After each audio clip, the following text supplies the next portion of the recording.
कुछ साल पहले मेरे साथ ये घटना घटी। एक रात को मैं अल्बामा सिटी को जा रहा था क्योंकि मेरे अंकल का बर्थडे था।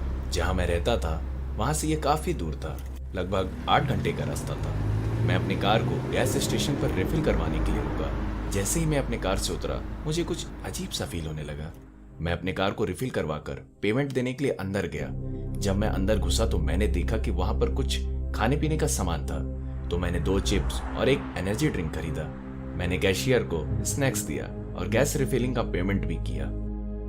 उसके बाद मैं एनर्जी ड्रिंक को पीते पीते बाहर आ रहा था। जैसे ही मैं बाहर निकला मैंने एक और कार देखी जो बिल्कुल काली थी और उसका विंडो बिल्कुल काला था, इसलिए मैं नहीं देख पाया कि उसके अंदर कौन बैठा हुआ है। कार पार्किंग लॉट में खड़ी थी। मैंने उसे इग्नोर कर दिया और अपने कार में बैठकर वहां से चला गया। मैं अपने कार को गांव की तरफ ड्राइव कर रहा था, इसलिए वहां पर कोई स्ट्रीट लाइट्स नहीं थी। 5 मिनट बाद मैंने अपने कार के मिरर में देखा कि वो कार मेरा पीछा कर रही थी। मैंने कार को फिर से इग्नोर कर दिया और ड्राइविंग करता रहा। फिर वो शख्स अचानक से मेरे सामने आ गया और मैं तेजी से अपनी कार को किसी तरह वहां से पार किया और फिर मैं आकर गैस स्टेशन पर रुक गया। मैं किसी तरह उस जगह से बाहर जाना चाहता था, इसलिए मैंने अपनी कार की स्पीड को तेज कर दिया। फिर अचानक से मैंने अपना कंट्रोल खो दिया और मेरी कार एक गड्ढे में जाकर फंस गई।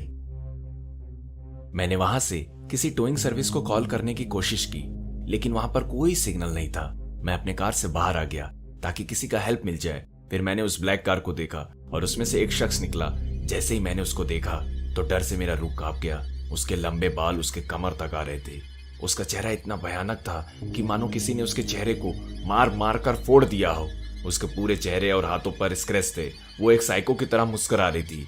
वो मेरे पास आकर मेरे हाथों को अपने मुंह से काटने लगी। मैंने अपनी उंगलियों के नाखून से उसको पिंच करने की कोशिश की, लेकिन उसने मुझे नहीं छोड़ा। उसने एक भारी चाकू निकाला और उसने मुझे मारने की कोशिश की। फिर मैंने पुलिस सायरन की आवाज सुनी।